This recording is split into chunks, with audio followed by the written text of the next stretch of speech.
Thank you for tuning in to the GSMC Dead Ball Sports Podcast, brought to you by the GSMC Sports Network. We have a great show for you today. We will be covering the Ravens Monday night football victory over the Los Angeles Chargers. We'll discuss Saquon and his big game and whether or not he's a legit MVP candidate after Eagles beating the Rams. We'll discuss the 49ers getting dominated by the Green Bay Packers. We'll discuss the Manchester City losing their fifth straight game as they lost to Tottenham. And please stick around for the end of the show. I'll be giving you my reaction or my preview of tomorrow's Champions League fixtures. Before we start off, if you have a question during the show, we want to hear your input is a big part of what makes this show successful, and we thrive on your energies and insights. Whether it's a comment, a thoughtful question, or an opinion you just have to share, please don't hesitate to drop it in the chat. And if you want to make absolutely sure your message stands out and gets featured on the show, there's an easy way to do that. Use the super chat button on the bottom of the chat box. Send in your super chat. This guarantees that super chat gets read on the air. And it's also a fantastic way to support our channel. We really rely on your support to keep bringing you the sports content you love, and we appreciate every bit of it. So go ahead, let us know what you're thinking, hit that super chat button, and let's keep this show as interactive and exciting as possible. And if you prefer, you can always go to the GSMC podcast, gsmcpodcast.net, to tip, donate, or leave a comment or question there. We couldn't do what we do without your amazing support, and we're so thankful to have you as part of our community.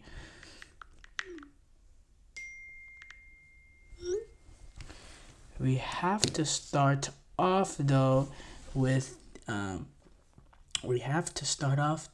Ravens Monday Night Football victory over the Chargers. So it was the Harbaugh ball. First of all, that was the main storyline entering the game. Jim Harbaugh taking on John Harbaugh. Obviously, there's a there's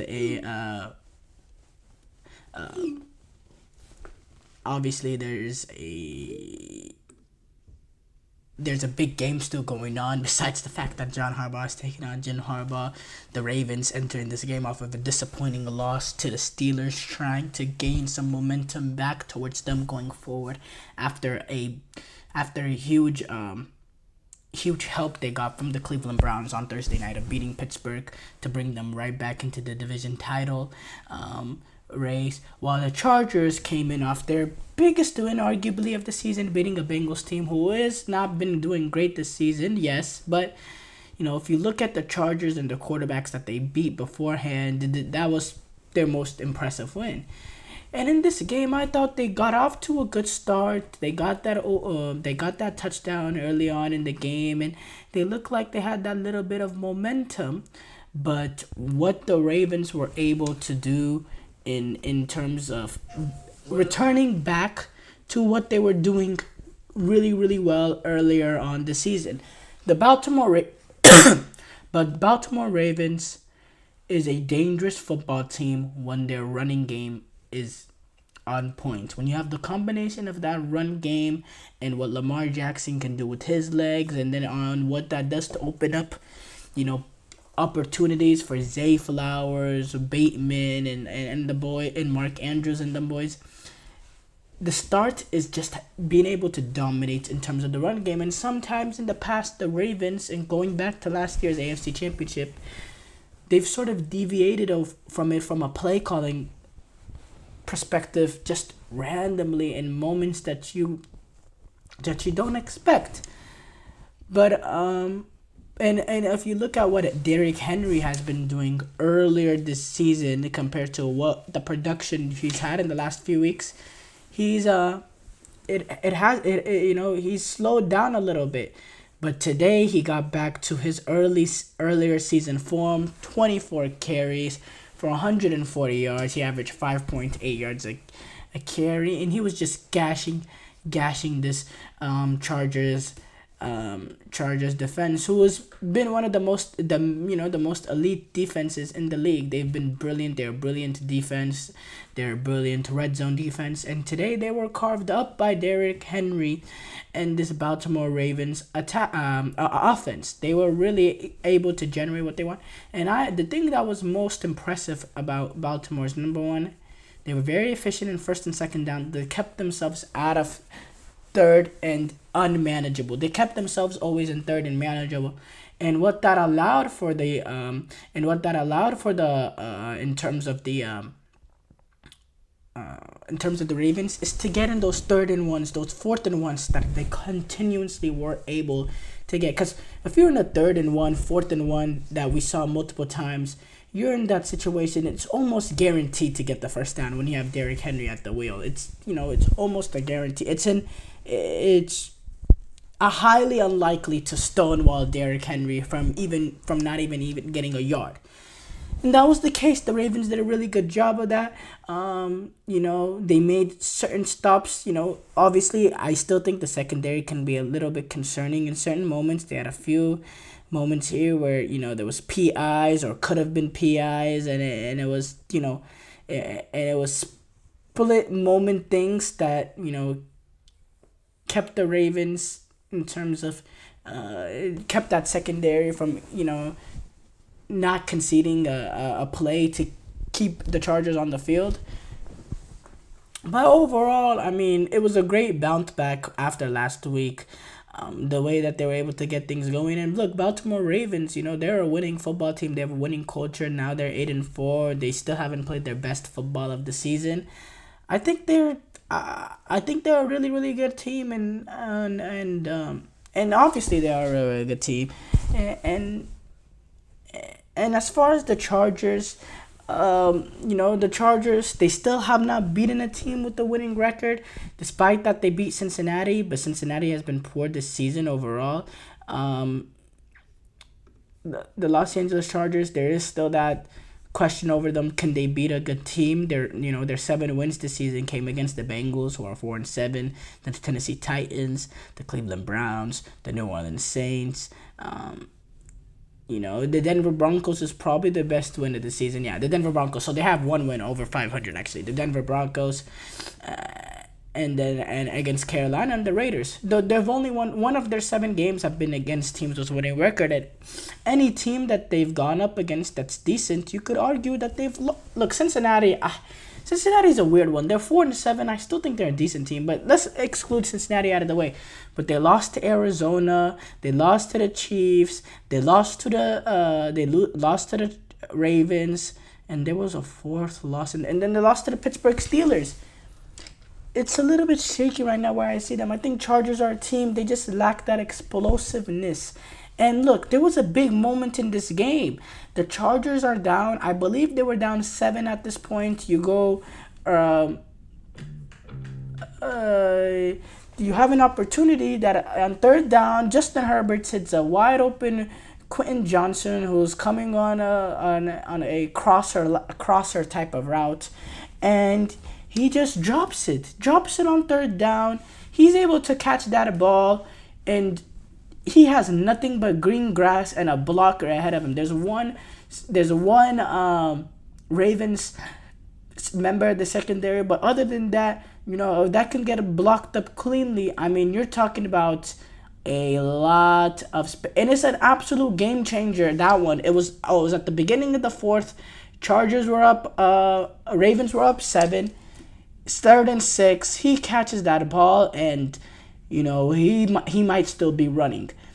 And it's a complete game changer. The Ravens go on to get the ball, pick up a few first downs, and then Justin Hill breaks a 50-plus yarder on 3rd and 2, and essentially makes it impossible for the Chargers to come back. It was a 14-point game after that. And yeah, that's kind of the story, man. It's, little bit things that go here and there can completely change the momentum of a game. And I thought the Chargers played overall a good one. I thought defensively they were not as, not to the team that not to the level of the defense. I've seen them earlier. I thought they struggled to contain that run game. I thought Justin Herbert was decent. I thought he made a really good play avoiding the blitz. I believe it was on third down to find McConkey.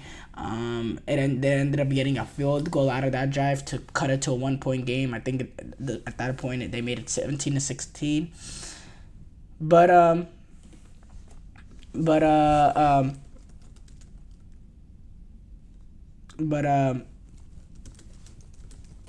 Yeah, I mean,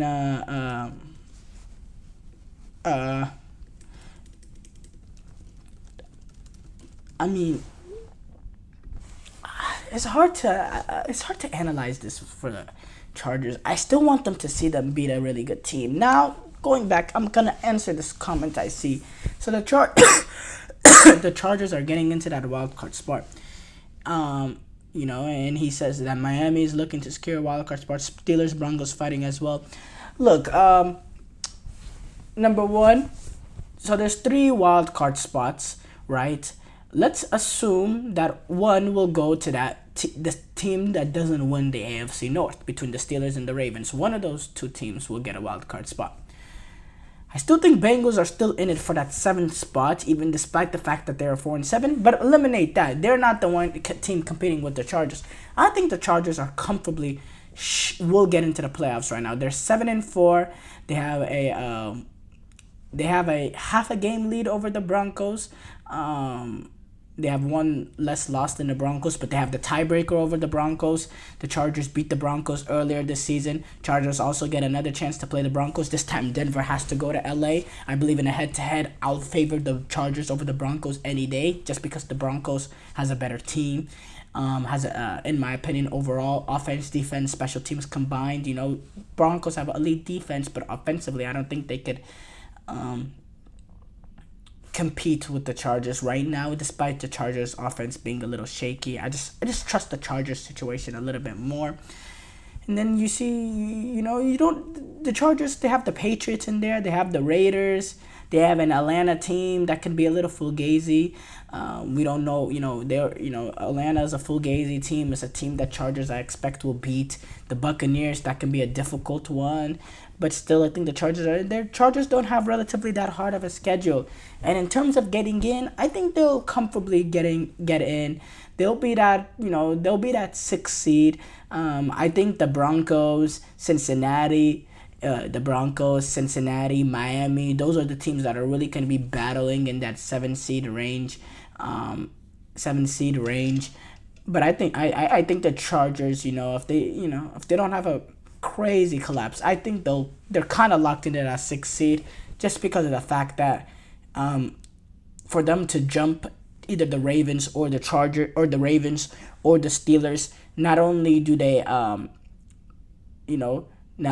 need to play catch up to reach those 2 teams, because those 2 teams already have 8 wins this season, but catching up to them is not enough. You have to have a better record than them. You have to have a game better record than them, because those 2 teams have tiebreakers, virtue of the Ravens win over the Chargers today, or past midnight, so technically yesterday, and then the Steelers defeat of the Chargers way earlier on in the season. But all this calculation, blah blah blah, it's I think it's a little bit early in the season to do that. It's never too early. Let me rephrase that. It's never too early, but there's still a lot of football to go, and some of these teams are really going to show us what they are down the stretch. I think Miami is a team that's going to get in that 7th seed. I think Miami is a much better team than Denver, that is just masked by what Miami's quarterback issue has had earlier on this season. But now with Tua being back, look at how electric that Miami team is.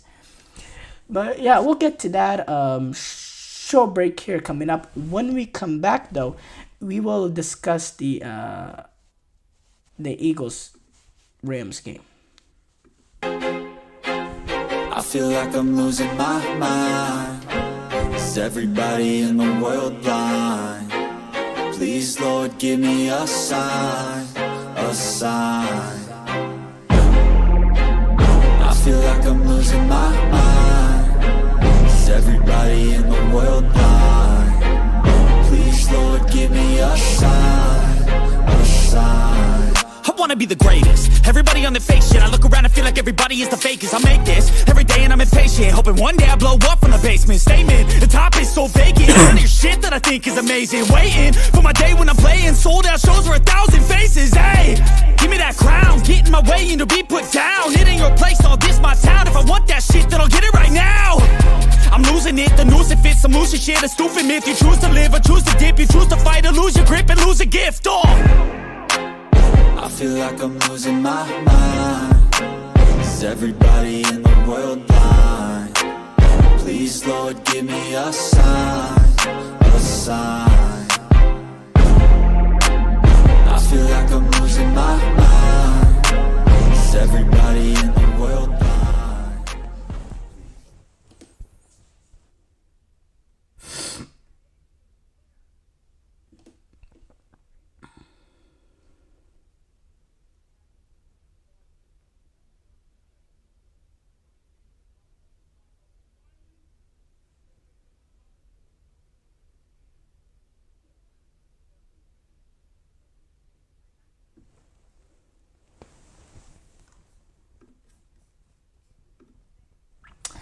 Before the break, we discussed the Ravens' Monday Night Football victory over the LA Chargers.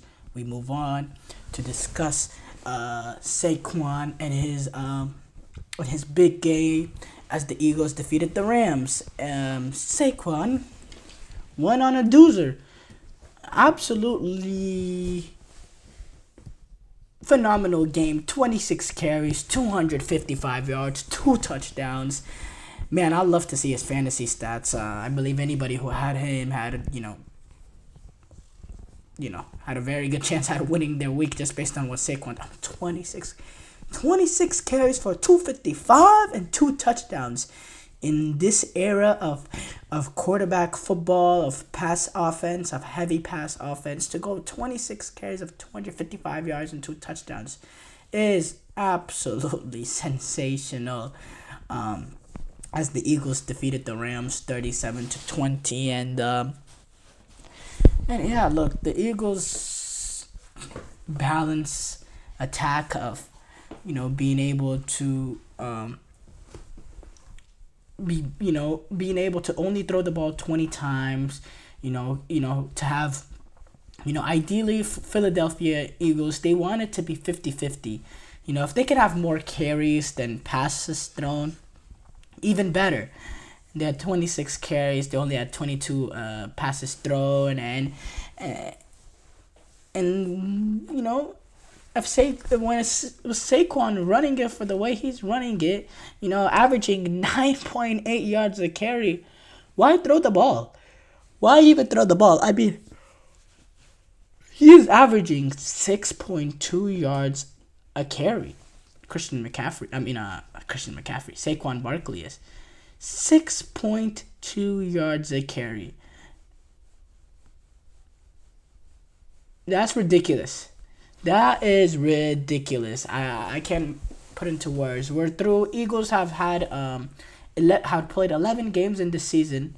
Check this out: 223 attempts for 1,392 yards and 10 touchdowns. Through 11 games. That is 126 yards of average per game. It's ridiculous numbers, and it's Adrian Peterson MVP-like numbers. But the problem is, the problem with the MVP debate is the MVP is a quarterback award. Let's just get that straight. Especially in this era of quarterback offense, of passing offense, how everything is tailor-made so the quarterbacks get all the shine and all the money and all that. It's going to take a Herculean effort for a non-quarterback to win the MVP. Now, you can argue 223 attempts for 1,392 yards. It's a Herculean effort. Well, yeah, you can argue that. But we've seen Tyreek Hill do something similar in terms of from a wide receiver position. We've seen what Christian McCaffrey did last season, not just in terms of rushing yards, but overall all scrimmage yards, the numbers he was able to attain, how vital of a player he was for his 49ers offense. You know, I just at the end of the day, I don't see how they give it to a non-quarterback. Now, with the rate that he's going, Saquon Barkley, with the rate that he's going, averaging 126 yards a carry, you add, you play, there's 11 games played, so you have you have six games remaining. Yeah, because it's a 17-game schedule now. The way he's running it right now, if he can maintain it, which, it's an if, he's on pace to go for almost 2,150 yards. If he can break that 2,100 yard mark, I mean, that is a ridiculous number. That is a ridiculous number, and the consistency too as well. The consistency as well to be able to do that is just ridiculous. But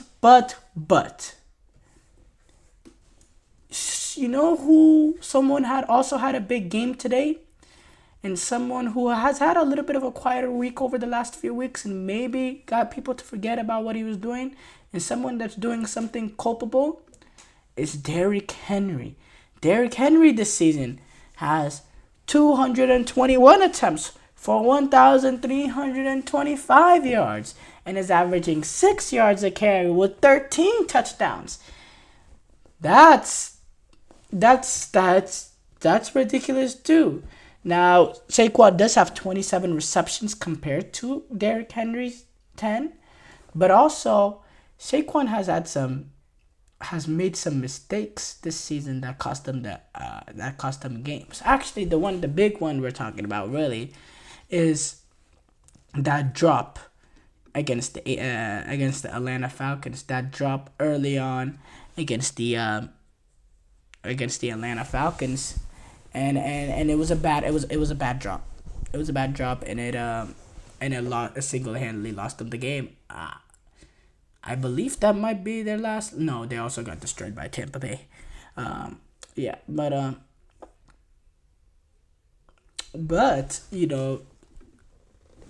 Derrick Henry hasn't had that moment. But when the thing with that drop for Saquon is the fact that it happened earlier on this season is much less damaging. If that play happened later on this season, where it could be fresh in the voters' minds, that would be a completely different story. So I don't think that's gonna really weigh him down that much. And to be fair, one play like that shouldn't.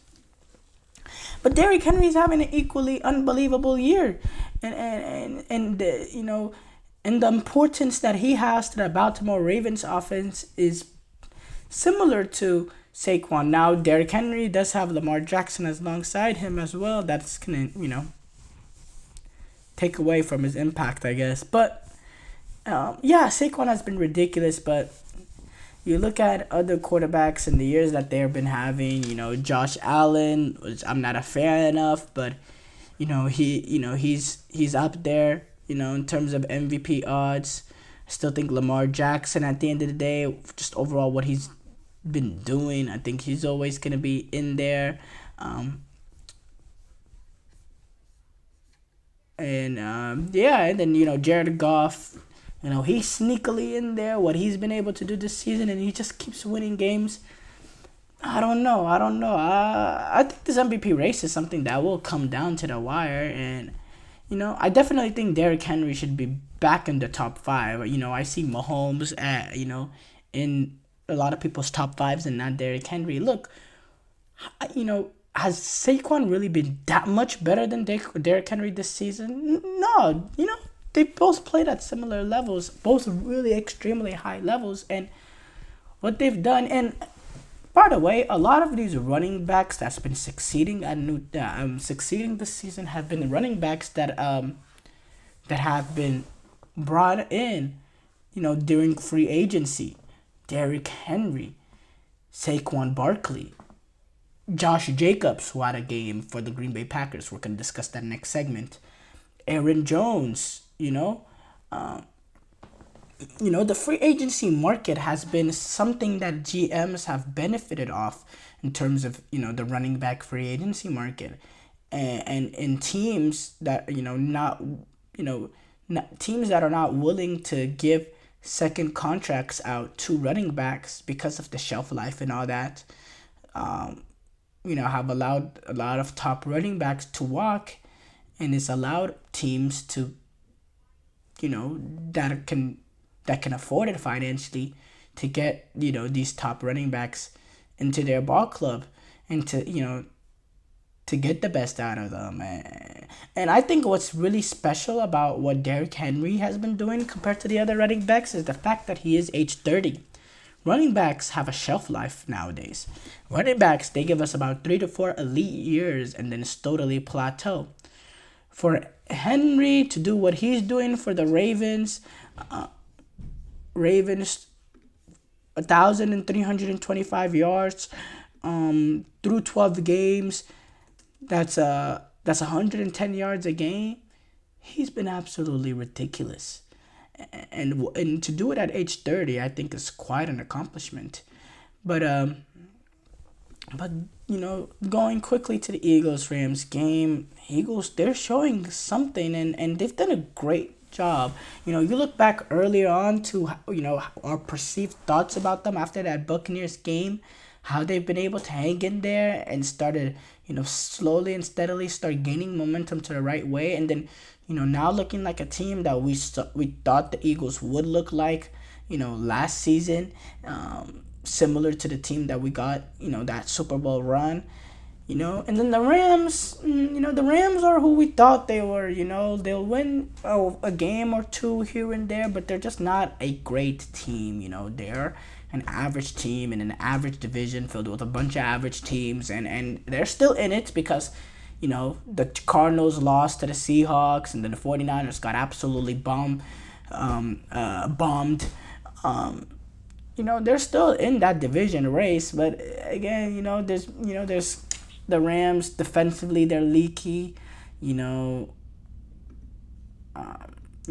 Stafford's still an elite quarterback and playing some great ball, but overall that offense is just a little stagnant for some reason. It's the Rams are the Rams, and I expected them to be better. Honestly, I thought they would be a lot better this season. I thought Puka Nacua and Cooper Kupp would be a hard combination to stop, but I don't know. It's something that they have to figure out going forward. But the bright side, if you're a Rams fan, is you're still in the division. You're still in the race for that NFC West. Short break here coming up. When we come back, we will discuss those 49ers, speaking of that division, getting dominated by the Green Bay Packers. Looking for your daily fix of sports talk without having to pay for it? GSMC Sports Network is available on YouTube. Just search GSMC Sports Network. Get your fix of daily sports talk shows on YouTube, absolutely free. NFL, college football, NBA, MLB, MMA, UFC, fantasy football, and so much more. GSMC Sports Network has shows running all day long, with new sports shows starting every 2 hours. Just like on your favorite cable sports channel, except GSMC Sports Network is absolutely free. Just search GSMC Sports Network on YouTube to catch one of your new favorite shows, like the GSMC College Football Podcast, Chip Shot Football Podcast, Hoops and Heels Women's Sports Podcast, GSMC Basketball Podcast, and so many more. Check it out for yourself. GSMC Sports Network, now available on YouTube absolutely free. Search GSMC Sports Network on YouTube right now.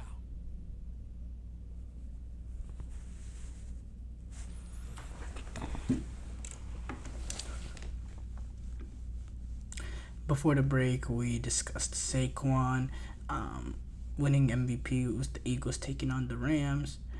We move on to discuss the 49ers getting dominated by the Green Bay Packers. And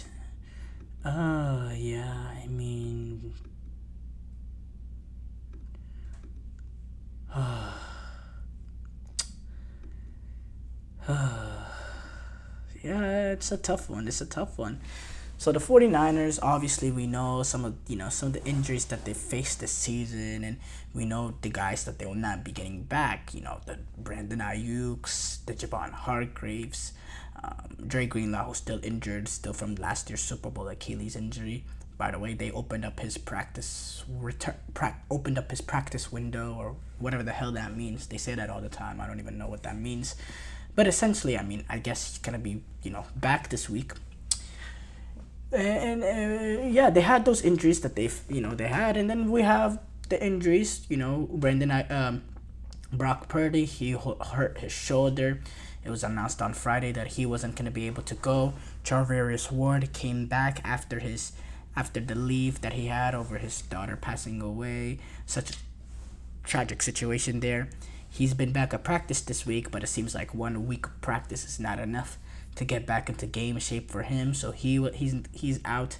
Nick Bosa, that hip/oblique injury that he tweaked against the Seahawks by overcompensating on one side, leading to the other hip getting tweaked. He's out. And he was out. He was announced to be out on Friday as well. And I will go to bed on Saturday thinking, we're completely up against it. And then I wake up Sunday morning to read, the best left tackle in football is out as well. He can't go because of his ankle injury. And Trent Williams, that he was questionable about throughout the week, but I wasn't really majorly concerned about it because he was questionable about it last week, and he ended up going. This time around, just didn't shake the right way, I guess, and he's out, and then you're in a point where you're just at the mercy of the higher authority. And look. Honestly, when you're missing those sort of players, it's hard to compete in the National Football League, especially going up against the Green Bay Packers on the road. An NFC contending team. They came into that game 7-3. Now they're 8-3, and they haven't played the best football this season. But they entered the game 7-3, and they're still an NFC contender. And playing at Lambeau is a hard atmosphere to play out away, especially with the away quarterback missing the blindside blocker, missing the best the blindside offensive lineman, protecting the blind side, missing the best defender on the team, a former DPOI. Missing your star cornerback. It was always going to be difficult, but, there's certain keys when you're missing guys here and there that you have, there's certain key to the games. Number one, the San Francisco, the 49ers, for them to at least compete in this one, there's a lot of things that they need to do. You got to be clean in terms of turnovers. You have to be clean in terms of penalties. Let me rephrase that again. Let me say that again. You have to be clean in terms of turnovers. You have to be clean in terms of penalties. Offensively, your star skill players that are available, like Debo Samuel, CMC, all those, they need to be the ones that are making the big plays, that are carrying the backup quarterbacks. You need a lot of trick plays and out of motion, a lot of easy throws for the quarterback to make things simple for him. And you got to make it easy for the quarterback. You cannot be in obvious passing situations. You cannot be in third and longs. You have to be in, third and manageables always. You need to have great production on first and second down, so you're not in obvious passing situations, and you're not forcing him to just drop back and read. You got to just make it as easy as you can for the backup quarterback playing his first game in, I think it was 4 years at Lambeau.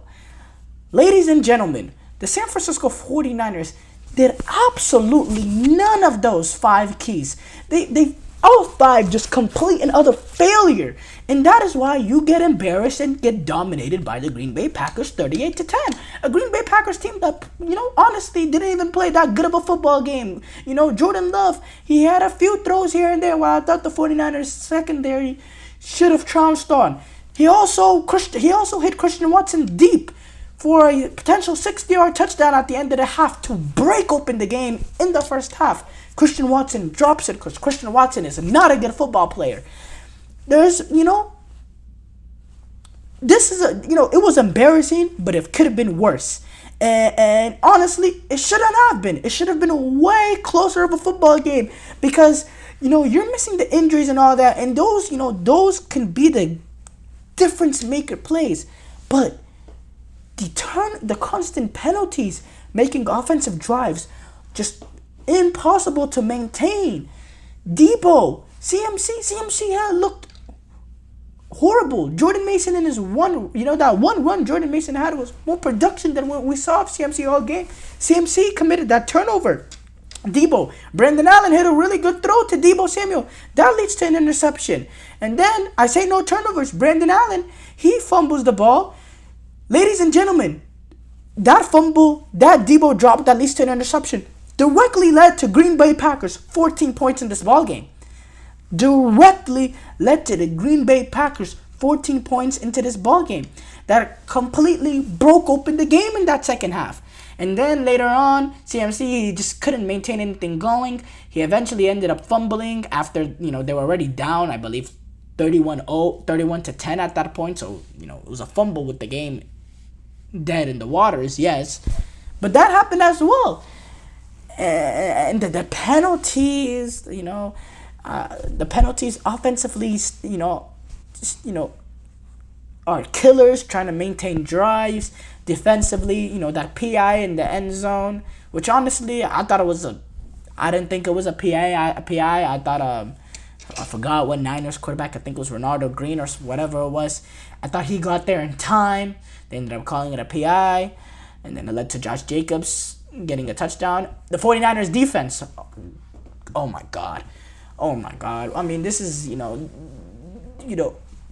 I thought that they were going to come out with some spirit and with some swagger, knowing the situation the Niners offense is facing without the quarterback. And yes, you're missing Nick Bosa, but the amount of missed tackles. Fred Warner, he was absolutely amazing earlier this season. But slowly, his game has deteriorated a bit, and there was some ankle injury he suffered in that Patriots game. That probably has a factor in it. I'm not denying that. But the missed tackles, it starts from the top. And when your star linebacker, the man, the captain of the defense is missing tackles, well, the 49ers, the physicality, the physicality, the spirit that they have of being the most physical team in the league, it is gone. They are a bunch of... I'm not going to say what I was going to say, but they have lost that physicality. And it's something they have to, if they have any, shot in the water of, sneaking into the back door, making the playoffs, they need to get that physicality back. Debo Samuel, he's washed. Since that great 2021 season that he had, where honestly I thought he was damn near deserving of the league MVP with the season he had. I believe Cooper Kupp won the Offensive Player of the Year because he had the Triple Crown that year. But you know what? For me, and I am a little biased because I am a 49ers fan. For me, from what I saw, when you compare what Debo did to Cooper Kupp, Cooper Kupp was great. But I thought Debo had a better year that year. If you saw the combination of what he did as a wide receiver and as a runner and the big plays that he made in big moments that kept 49ers alive, making that postseason push that ended up leading to an NFC Championship run, I thought he was absolutely sensational. And he was sensational in the playoffs as well for the 49ers. But you take away that Debo, you go away from that season, every year since then, he has deteriorated into this player now that I don't even recognize anymore. He could not break the edge like he used to. The way, you got him on the edge, he would, it was really, really hard to cut down his angle and to be able to push him out of bounds. He was always able, he's always been able to just be a superior athlete, especially when you get him on the edge. He doesn't look like that sort of player that can break away from, players anymore. What he used to do in terms of breaking tackles, it was a guarantee. Anytime he caught the ball, he was breaking at least 1 to 2 tackles, just out of a guarantee. It was just a guarantee. It was a guarantee. He was gonna always break 1 or 2 tackles. Prime Debo. This Deebo Samuel, I mean, as soon as he catches the ball, he's a sitting duck. Maybe he'll break 1 or 2 tackles every other player, or every 3 or 4 plays, but not the great Deebo Samuel that we saw before. And then the drop, the drop to let the interception. I was blaming Brandon Allen at first, just watching it because I thought it was a high throw. That was a drop, went right through Deebo Samuel's hands. Butterfingers on national TV. I don't know if it was on national TV. I'm sitting here living in Dallas and I watched it on Fox, so I'm assuming a lot of America got to see it. Went straight through his hands. I mean, what can I say? What am I supposed to do with that? What am I supposed to do with that? Deebo Samuel this season, 34 receptions for 511 yards. What am I supposed to do with that? What am I supposed to do with that? 1 touchdown the entire season. What am I supposed to do with that? 1 touchdown the entire season. What am I supposed to do with that? He's washed. He is capital WASHED, washed.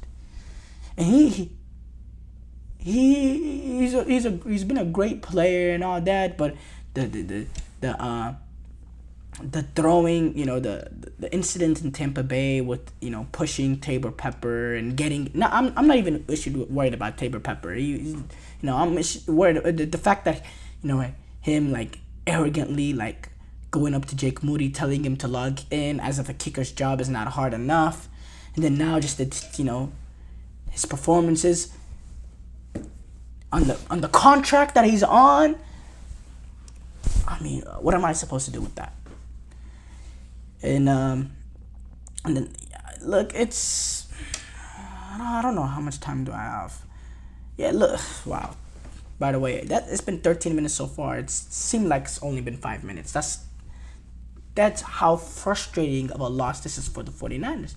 I mean, we can talk about Green Bay is cute. I saw a few Green Bay Packers fans, in my DMs. Look, when it matters, y'all can get, this reminds me a lot of the Packers. The last time the Packers beat actually not the last time, but the Packers when y'all played us when we were injury riddled team as well in 2020 when we had nobody, we ended up missing the playoffs. So I destroyed us then too. Y'all do a really good job of, getting on us when we're down. Y'all do a really good job of that, but in the big moments in the playoffs, we're 3-0 against y'all. And y'all better pray, you Packer fans. Y'all better pray that the 49ers, don't get into this playoffs, which is looking highly unlikely, just what we've seen so far. Because we'll get y'all again. We'll get y'all again. If we have to go to Lambeau, we will. I'm not saying that's going to happen. I don't think we're going to get in just based on what we've seen so far. But, yeah, Jordan Love, he's okay. He played another mediocre ball game, made a few throws here and there. Should have thrown a pick. Josh Jacobs, 26 carries for 106 yards going up against a 49ers defense that, just didn't know how to tackle. I saw that clip where Sauce Gardner was a little frustrated or seemed a little frustrated by the Jets head coach or the Jets interim coach, Jeff Ulbrich, showing showing the video on how to tackle. Based on that, I think the 49ers defensive coordinator, who I'm not naming, by the way, not because I don't know his name, but because he doesn't warrant me mentioning his name. That's how useless he's been this season. Maybe he needs to show that to these 49ers defenders as well. It's just absolutely devastating. And the 49ers now, they're on the outside looking in. The one positive, I guess, and no 49er fan wants to talk about this positive, I will, because, it's the truth. The 49ers have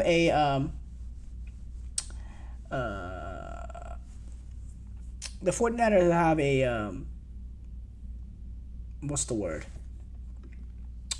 Are in the NFC West. And the NFC West is 0-5 this week. Or the NFC West did finish 1-3 this week. And the one win came, with the Seahawks. They beat the Cardinals. The Cardinals lost, the Rams lost, the Niners lost. Seahawks were the only team that got the win, and so the 49ers are still only one game below the three teams in the NFC West ahead of them, the 49, the Rams, Cardinals, and Seahawks. But the issue with that is all those three teams have a tiebreaker lead over the 49ers. And all three teams have a considerably easier schedule than the 49ers as well. So the 49ers will have to finish ahead of those three teams, just based on how the tiebreakers go, and do that with a better record. So, yeah, the 49ers season is in danger, it's on life support, and, I guess they have another must-win on Sunday against Buffalo. That'll be scary as a Niners fan, but yeah, it's really, really sad, the state of this team right now. Short break here coming up. When we come back, we will discuss Manchester City's 5th straight defeat as they lose to Tottenham.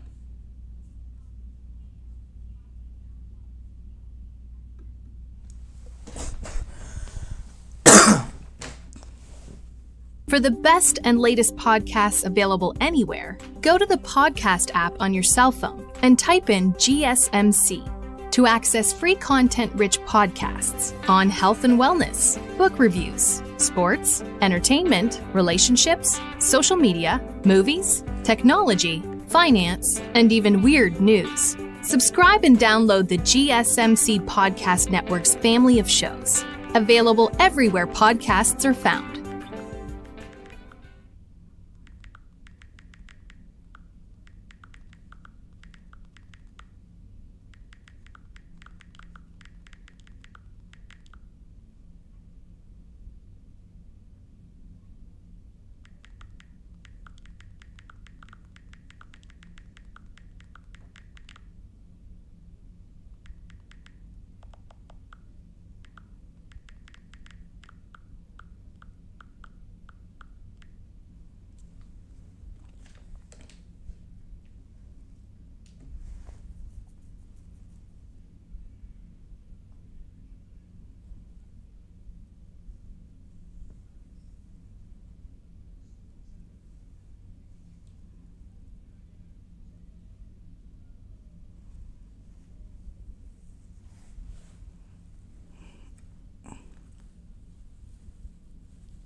Before the break, we discussed the 49ers getting dominated by the Packers. We move on to discuss Manchester City's 5th straight defeat as they lose to Tottenham. And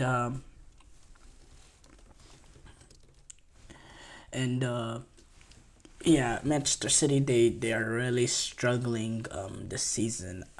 Or not this season, but recently, 5 straight defeats in all competitions, 3 losses in a row now in the Premier League. And with that loss, they are 8 points adrift of Liverpool, with Liverpool coming up this weekend. That game will be at Liverpool at Anfield coming up this weekend. So, yeah, that's a little bit of a rough place to be in if you're a Liverpool, if you're a Manchester City supporter, I guess. I mean, I think City has caught up to Liverpool being up by 8 points before, so there's that aspect. But 5 straight losses in all competitions. 4 straight losses have never happened, so 5 does raise alarm bells. And I have a little bit issue jumping on this train that everybody has been jumping on. Oh, City, they've just lost it. All good things come to end. Blah blah blah blah blah. Okay, let's just calm down for a second. Let's just calm down a second, because number one, people have forgotten already how Manchester City looked through their first stretch of games this season. Manchester City were playing some of the best football that they have ever played to start off this season for a good stretch. Now, recently, a little bit after that Rodri injury, by the way, they've essentially not played Rodri the entire year. He came, his second game that he started the season, he suffered that ACL injury. Rodri has not really been involved with Manchester City all season. Let's get that in the way. So people talking about, this coming with Rodri injury. Well, Rodri didn't play earlier this season and City were absolutely dominant. So is it Rodri? I think Rodri's injury does have an impact to it, because in the midfield, they don't have that beef in there. They don't have that defensive stability in the midfield. I'm not denying that point by any point and by any means. I'm definitely not denying that. But what is something plaguing this team is the fact that defensively they're just too leaky. They're too leaky. That the last 5 games that they've lost, they have conceded 14 goals. 14 goals. 2 to Tottenham, 2 to Bournemouth, 4 to Sporting, 2 to Brighton, 4 to Tottenham. They're leaking too many goals. And the mistakes that they're making defensively as well, they just are a little too easy to play against.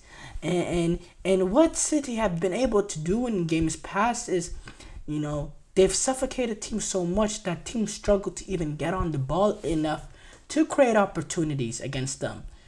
And City, they're still able to control the ball in moments, right? But it seems like they're susceptible to that one moment going against them. And then when that one moment goes against them, they just put their head down. City, through the first 12 minutes in this game, they were superior. They were dominating Tottenham. One moment that leads to a James Maddison goal in the 13th minute, and then suddenly City are playing with some nervous energy and look like a whole different ball club. And Tottenham slowly started gaining momentum. In the few moments that they were picking apart passes and going forward, they looked deadly. They looked like they despite having 40% of the possession, only having 9 shots, all of their opportunities were clear cut-out opportunities. It was so easy for them to play through Manchester City. And it's so ironic as well, because Tottenham has been the team this season that, despite being able to dominate in games, they have not been clinical enough to take advantage of the opportunities, especially earlier on with the few opportunities that came.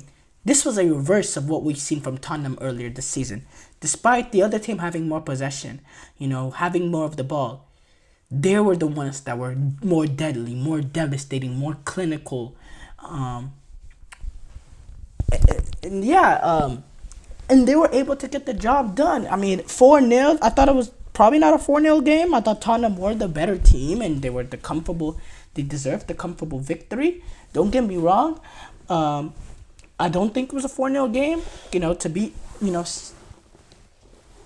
any team 4-0, it implies a complete and utter domination. And I thought City's had their spell here and there, and a lot of people are freaking out, saying they were absolutely dominated.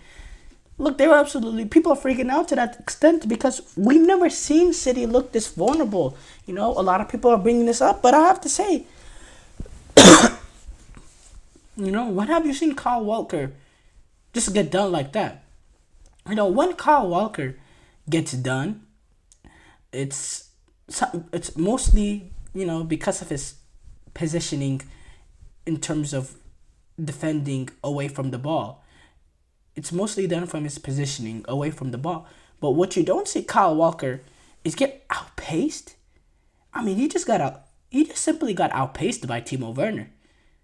It wasn't, and Timo Werner, he didn't hit him with a cross or a step over or anything like that, something to get a Kyle Walker, off his feet or going into a different direction or anything. He just went past him. And Kyle Walker he is, 32 years old. He is 34 years old, and oh wow, he's 34 years old. I didn't even know that. He is 34 years old, and this is the 93rd minute of a ball claim. But for him to just get run past like that, I mean, when have you seen that? And yeah, the city team in certain areas are lacking that athleticism.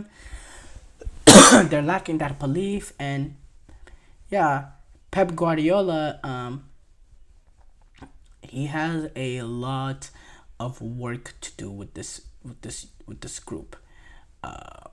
Defensively, they're not at it.